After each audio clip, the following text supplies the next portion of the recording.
Hello, I'm Jake, and I suppose I'm back much earlier than I thought I would be. Um, for those of you that have been listening or follow me on LinkedIn and stuff, might know I was having laser eye surgery on Saturday. It's Tuesday at the time of recording this, and thankfully it's gone well. Touch wood.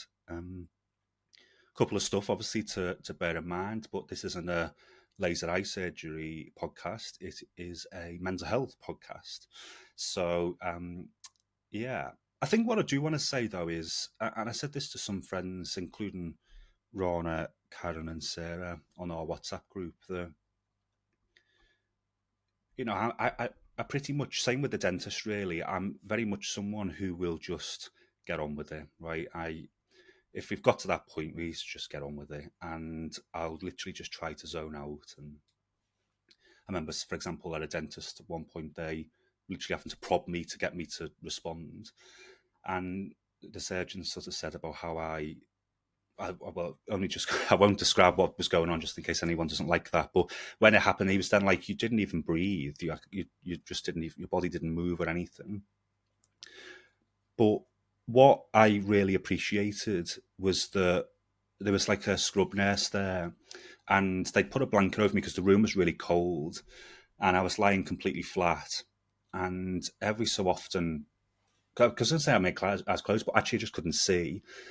I just would feel like this rub on my arm, just for a few seconds, and I remember just lying there thinking, "Oh my god, this is just so nice." Like just that tiny bit of comfort to somebody at a time where clearly your eyeballs are being messed with. It was just really nice to have that little bit of comfort and someone just acknowledge that it must be a bit stressful and tough for you at the moment. Um, and I think that it's really weird that that's what the take, as well as, by the way, they were playing Kylie Minogue. So again, I'm lying on the bed with lasers pointing in my face and my eyeballs, and all I can hear is "Can't get you out of my head." It's just a bit bizarre. So that's like 2 minutes on laser eye surgery, which I need to get over. But my point is, I'm back sooner than I thought, and in terms of being able to face the computer and record. And one of the things I wanted to talk about in my solo is about managers. And at 31, I am now. I've been a manager, managing people in lots of roles, probably since like 23, since I was 23. But then even as a counsellor, when I was elected, I was obviously leading teams and initiatives and stuff like that in certain ways, but clearly not as clear as being a line manager of someone. So, line managing people for nearly 10 years now. And I was CEO of a charity with 20 odd staff and 80 volunteers from the age of 27. And I remember feeling like you're expected to know everything. So someone comes to you with a problem, someone comes to you with a bit of a challenge, someone comes to you with a frustration. I need to know the answers. I'm now a manager. What am I going to do? And through speaking to people and obviously other people's experiences and my experience of line managers, recognizing that sometimes actually it's not good for you to have an instant answer. And what we know through what we teach, for example, through mental health first aid, is that jumping in with an answer might mean that you're not actually listening to what the person is experiencing. So the person might be experiencing something that you're really not actually understanding the impact, the challenges, whether any of your solutions might work, but we're fixing it because we're a manager and that's what we do. So I thought that would be an interesting discussion point for today around looking at how you, as a manager or an aspiring manager, or just someone who likes to support people and would like to know a little bit more, I thought I'd discuss around how, as a manager, we can be a little bit better, a little bit of food for thought around supporting our teams. Now, Deloitte do a lot of research, and some of their research around mental health over the last few years. They released a report that talks about 1 in 10 people who disclosed a mental health condition being dismissed, demoted, disciplined.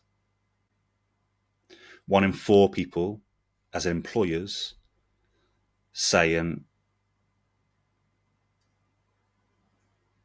so I need to scrap that last bit, sorry. And 44% of those who were surveyed said they might feel comfortable talking to their line manager about mental health.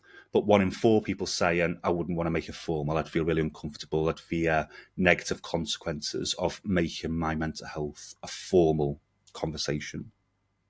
And they're all food for thought, really.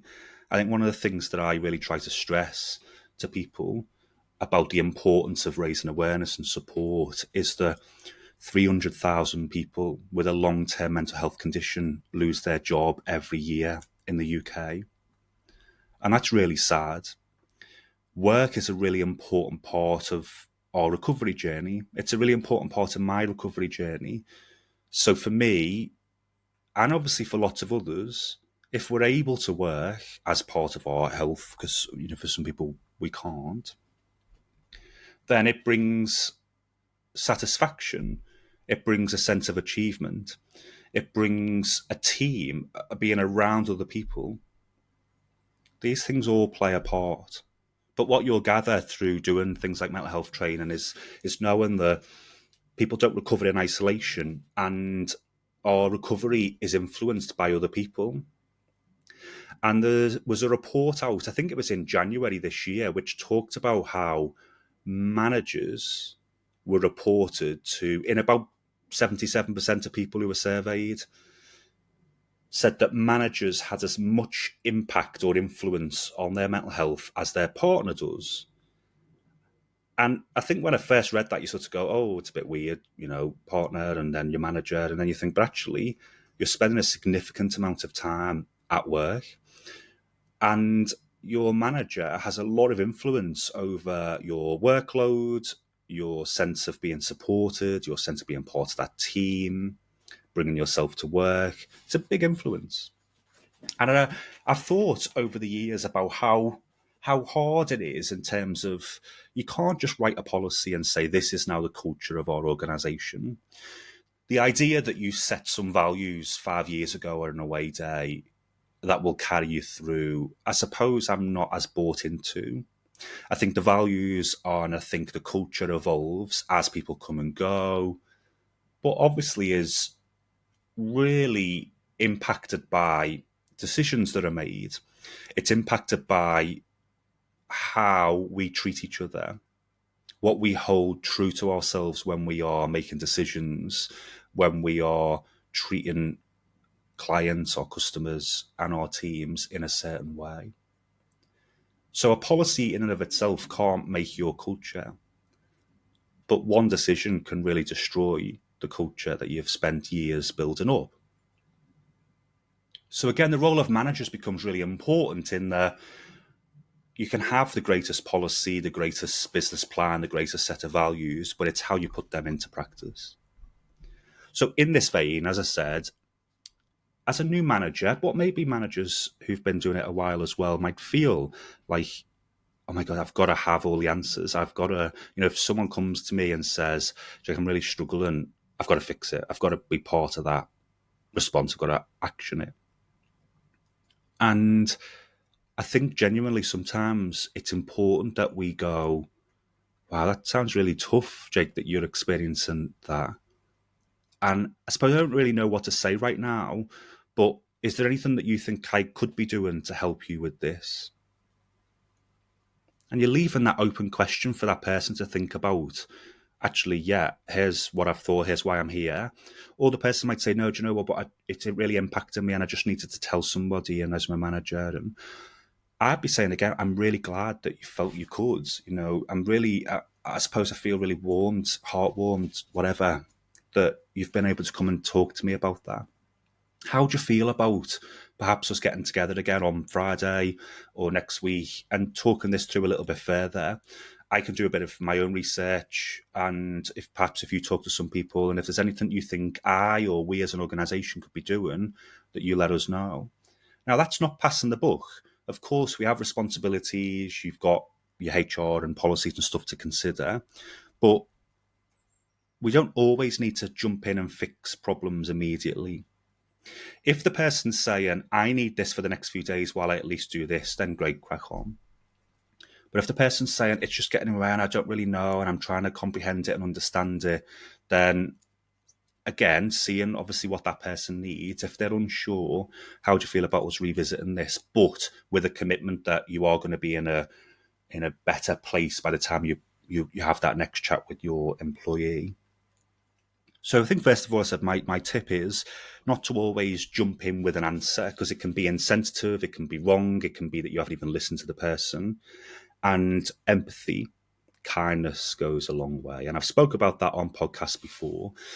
Some of the best feedback I used to get as CEO that would be escalated to me were from clients who would say, you didn't fix my problem, the organization didn't fix my problem, but you treated me so nicely.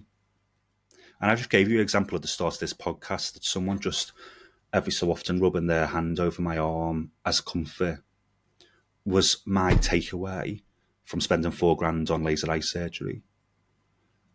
Because we don't, I don't know, I suppose maybe I've got to speak for myself, don't really expect kindness to show in these ways. And when it does, it can really make you take a step back. So don't underestimate the aspect of just being kind. Now, of course, being kind in and of itself is not going to stop you from being a bad manager. Kindness in and of itself isn't going to stop you breaking the Equality Act or doing things wrong. But I would say being kind would take you halfway there already to being a better manager, a more supportive manager, exploring the ways we can support. And I often talk to people about how I'd get people in a group, I'd say, look, imagine then that you are really struggling today. You are feeling really low. You've got depression. You cannot face the idea of getting out and facing the world, of having to go to work. So you need to call in sick. That's a given. You're calling in sick. How many of you would tell your manager that you're off because of your mental health, that you're depressed today? And I've never done it with a group yet where the majority put the hand up and say, yes, I would say it's a mental health issue. And then for those that do, we talk about it, and I would theme it then into feeling psychologically safe, feeling like they've got a manager that would pay interest, would want to support them. The others aren't necessarily saying, I've got a poor manager. But what we talk about is how stigma from your previous roles or expectations, experiences will get in the way. So again, you could have the greatest policy literally pinned to your home screen on your computer that you see every single day, but an experience that you've had before can get in the way. So a majority of people there, anecdotally on my courses saying, yeah, I wouldn't share that it was a mental health issue. And I remember being in a meeting, I think I might have talked about this on a podcast before, but I've been in a meeting where it was just talked about, like, in passing, that someone was really annoyed and really, pissed off that someone had called in sick, but then they were seen going for a walk in the park, and how this manager felt cheated by this person. And I was trying to understand it, and I said, well, what are they off for? Oh, well, it's something to do with their mental health. So first tip should be, well, it's great that they felt confident enough to tell you it was a mental health issue. And I tried to get them to talk through and understand the rationale there of, okay, so I'm really depressed, I'm really struggling. This is something I live with all the time. This is not hypothetical even. I talk to people on my courses about how I often only leave the house if I have to leave the house. And now with things like Deliveroo and Uber Eats, I don't even need to leave the house to go to the shop because the supermarkets are all on there. The idea then that someone has felt they could lift that duvet up from over their head, get a shower, get ready, and take some fresh air takes an awful amount of effort when you are at your lowest. But what happens now is, with this manager feeling cheated, the next day, that's going to carry, isn't it? That's going to be, oh my God, they really lied to me. I'm going to catch them out. I'm going to see. And it sets you off on a totally wrong foot. Whereas I would own it. I'd say, oh, Jake, really glad that you're back today. I'm seeing you out in the park yesterday. I just didn't want to come over though because obviously you were off, but that's really positive. How have you felt about that? Did that help at all? Rather than trying to catch them out and get them to say the wrong thing or not talk about it, or when I've talked about this on some of my courses, I remember a response a couple of weeks ago where someone said the best manager they've had was someone who actually encouraged that and said, look, I know you're off sick, but it's going to do you the world of good if you can get out. Go and see a friend, a family member, go for a cake and a coffee, go for a walk if you can. And she said, that little bit of a boost to, I know you're off and I accept that you're off and that you're not well enough at the moment, but do things that are going to help you feel in a better place, help you face the world, did them the world of good. So we shouldn't underestimate, again, just that decency and kindness. And when you want to start a conversation with someone, another tip I say, sometimes it's worth hypothetically saying, I don't know if that's the right way around, saying hypothetically, let me take my manager hat off. So you might be in a supervision or someone has just come into your office, but you are a manager, regardless of whether you take a hypothetical hat off or not, you still obviously have responsibilities. But it can be a barrier to having a supportive conversation. Jake, look, from what you're saying, it sounds like you're going through a really tough time at the moment. Let's take the manager hat off for a minute. Let's just pause the supervision. How are you doing? What is going on for you at the moment? How was your weekend? Is there anything that you think I could be doing to support? Because it can be really helpful then to say to someone, no, do you know what? I actually do care. I want to, it's not just a normal supervision. Let's talk about, let's focus on it. So this is where my next tip comes in. Really, is I'm a fan, and I saw this over the last couple of years around something called a user manual. This idea that we all share with our teams and stuff. What makes you you? Now I've done Myers Briggs a lot, and I remember doing an away day once where we found a Star Wars profile of what each of the Myers Briggs characters would then have. And I was Luke Skywalker with INFP, and I'm sure our ops manager was like Darth Vader. And it was just quite funny because, the whole point was that I did need an ops manager that would bring a different skill set and approach to me. But Luke Skywalker and Darth Vader were pretty much polar opposites in their Star Wars characters there. But yeah, I've done Myers-Briggs a lot and stuff. And those things can help if they're done in the right way. But the idea of the user manual is that you share what makes you tick, when are you at your best, when can people see that maybe you could do with a conversation, that you could do with some support. So there is a concept called the wellness action plan. Now, it comes from a wellness recovery action plan, which is more done with your mental health team, people who are supporting you as an individual, as a patient. But the wellness action plan takes a more proactive approach. And I encourage that because if you make the whole conversation around mental health a reactive one, where then we need occupational health, we need to, go down our formal processes, it can get really distant from people and snowball and feel like distant, unsupportive. Whereas if with the wellness action plan, you make it either a part of your supervision, but if you can, depending on workload and the size of your team and stuff, could you do it where every 6 weeks we have a meeting about your wellness action plan, and the wellness action plan would talk about things like, if you are starting to struggle, what role can I play as your manager? If you are finding things hard, what things can help with workload or things to do, or flexibility, or whatever. And it really takes that individualistic approach where it's a conversation between you and the individual themselves. The other thing I've encouraged people who sort of spoke to me about issues is, we talk about, and I've got a suicide awareness course that I deliver for 3 hours and stuff, but safety plans. So the idea of a suicide safety plan is where someone has thought about not being here anymore, and the safety plan would talk about what are the warning signs for that, and then what needs to be put in place when those thoughts start to become how am I going to do this? Acting upon those behaviours.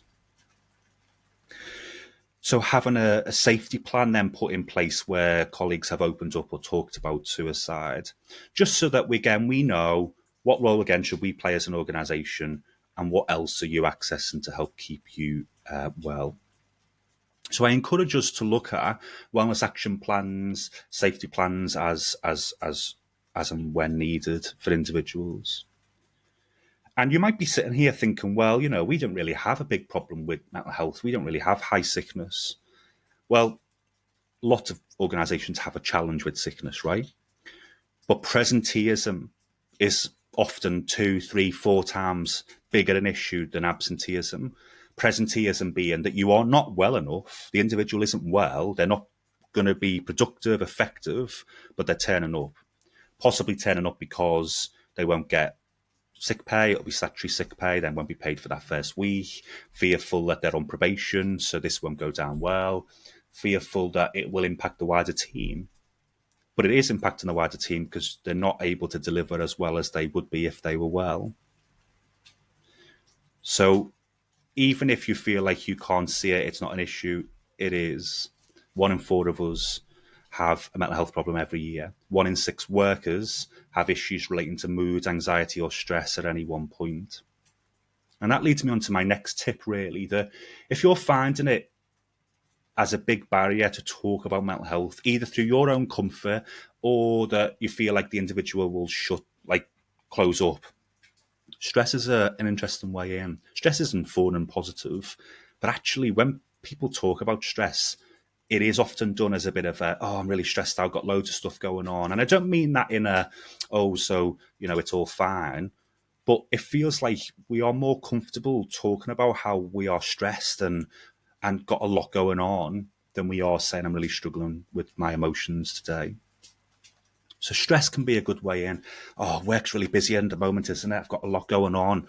What's it like for you? Oh, yeah, I'm really struggling as well and finding things tough. Yeah, it's certainly weighing heavy, and I see that it affects my sleep and stuff. What about you? And I'm not trying to get us to lead people into conversations they don't want to have, but again, finding ways where we can still talk about the topic without people feeling like actually this formal mental health conversation, it might not be something I've ever really talked about before, but also we know that people don't really understand about mental health and the impacts on how we think, feel, and behave. Often, sadly, some people just see it as a like an ID card. It's just an identity that we have. But the idea is that it is impacting our thought patterns. It's impacting then, clearly, if our thoughts are affected, how we then behave, defensive mechanisms, protecting ourselves, which might not be landing in the way they should be, but that are a consequence of our mental health. The impact on money and our mental health and things that we'll be talking about in this podcast all play a role there. So I've gave you a couple of tips. Talk about how we don't have to have all the answers. We don't have to jump into you've brought this problem to me, right, here's how I'm going to fix it. Work together. I want to walk alongside you here. Think about things like wellness action plans and take a proactive approach to well-being. We all have mental health, whatever the state of it is, and we all have a state of well-being. A manager paying an interest in what role do we play in that? How do we keep up to date? So wellness action plans being a proactive approach there. Thinking about stress as a way into a conversation can be really useful. And I think the other thing then to think about is how, again, we show and validate and recognise individual aspects to contributing. So every Christmas, and this will be my first Christmas in a couple of years now that I haven't done it, and I suppose I do feel pretty sad about that, but I used to write letters. So most of it would be a template. It would be, here's what we as a whole team have achieved over this last calendar year. But every single letter to staff, volunteers, trustees, and sometimes I would do that with stakeholders as well. What role have you played in making that happen? How many people have you spoke to this year? How many, even if you do invoices, how much money have you invoiced for and made sure that we've got in our bank? What role has that individual played in helping contribute to that list of what the wider team have achieved to happen? So, recognizing the individual contributions to what it is that you're trying to achieve, treating people with kindness as much as we then can, and wanting to work with the person, not putting them in a box over there now where they're a problem and we've got to fix them as a problem, because that rubs off. When we then feel like someone else is a problem, we treat our actions or supervision or appraisal or goal setting or workload that we put onto them in the same vein. So think about how our thoughts and our perception of somebody do carry through. There's that book, isn't there? The seven habits of highly effective people. And again, I talk about how I read books. I've read like 2 pages of it. But straight away, it talks about how there was studies into teachers who, if they write off a student as, the class clown, then they're not going to do well in that class, because ultimately then they won't be asked to contribute as much. Their homework and stuff won't be looked at in the same way, because that perception, that judgment we hold about somebody carries through other ways that they work with and interpret what that individual can and can't do. So just taking that rain check sometimes and taking that step back. I talked about earlier on in the podcast that 300,000 people with a long-term mental health problem lose their job every year in the UK. And I want to stress that again, that work can play a really positive part in someone's recovery, but it can also be really damaging to people's mental health when it's handled badly, when people aren't supported, when people feel stigmatized and judged or have been stigmatized and judged. Work with people, raise awareness, create support mechanisms, put well-being and mental health at the heart of what we do. If we're making tough decisions, perhaps people are going to lose their jobs because we've lost funding or funding's tighter, or can we be as transparent as we can? I'm not saying that I am the role model leader, but I do know that we consistently got above national average in our sector for people reporting how they feel supported with their well-being as staff and volunteers. And the way I tried to lead was telling people what's on my mind. So in my monthly newsletters to the team, I would say, here's what I'm really wrestling with at the moment. And sometimes that would be things like, there's a funding pot opening up, and what's our approach going to be in terms of what are we offering? It might be that a project's not working as well as it could be. And it might be that I'm really struggling to feel positive during the first lockdown and not knowing what our future was. And just that element of showing some vulnerability, but it being authentic and genuine. It just wasn't a lie. I would just, sometimes, like, my first 1 or 2 paragraphs would be like a bit of a diary. Here's what's going on. And I'm not saying that we flippantly then say, oh, some of you might lose your jobs. But I'm saying I would much rather than, if I was potentially going to lose my job as a consequence of funding cuts or whatever, that the earliest that that that's potentially what you're thinking about, talk to us about it. So, Jake, look, it's months away, could even be a year away, but what we're picking up is that we might not have as much funding next year. I am not saying that you're then going to lose your job. And there's loads of stuff we can do before then. There might be more jobs that come up in this organisation. But I just want to let you know that that's what's on the agenda. And what I want to know is what you think I could be doing to help you, so that that's not like a last minute thud that's landed on your shoulders. And that might be things like a little bit more flexibility about going to interviews or whatever. What we can't do is have all the cards close to our chest. We don't want people to jump ship because we'll have to recruit and train people again. But we also don't know if we're going to make people redundant and whatever. So we want the service to carry on. So we're going to just keep everyone in the dark, and we've got this and this and this. Whereas actually the problem that then happens is we land on people.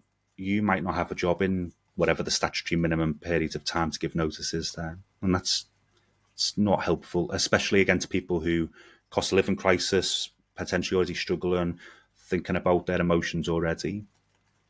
So find ways that we can still always do what we need to do, but how can we manage that little bit more authentically real and help people feel as supported as we reasonably can? And that rubs off. It rubs off on how they support each other as a team themselves. It rubs off on customer satisfaction, on how they then support people in that way. Because those same lessons about how we can support our team are what I've been saying to you about how when someone is suicidal, we don't expect someone to have all the answers and to fix it. We expect someone to care and want to help us find a way through this. And I hope that that's some of the key lessons that you can take from today. But I really hope that you are up for some training. And of course, it's what I'm doing day to day, so vested interest. But book some training with whoever it is that you want to then work with. Raise that in your teams. Raising the awareness, raising the support mechanisms, but keeping it on the agenda. Training is never the one piece of the jigsaw. It is a piece of the jigsaw, of which it needs other pieces, such as some of the style and culture I've just talked about. And as ever, please do, write to us, comment, let us know any questions you've got. And if there are any particular themes, we're really happy to explore that as a podcast in and of itself. And we'll bring guests in if we haven't got a clue about it ourselves. There'll be more podcasts coming up. Let us know your ideas. Let us know how you're finding it. I sadly seem to take a lot longer than our other colleagues do on their podcasts, which are 15, 20 minutes if it's a solo. Mine are consistently taking over half an hour. But I do hope that you're finding it useful and that you're able to take some bits away from this as well. Thank you for listening.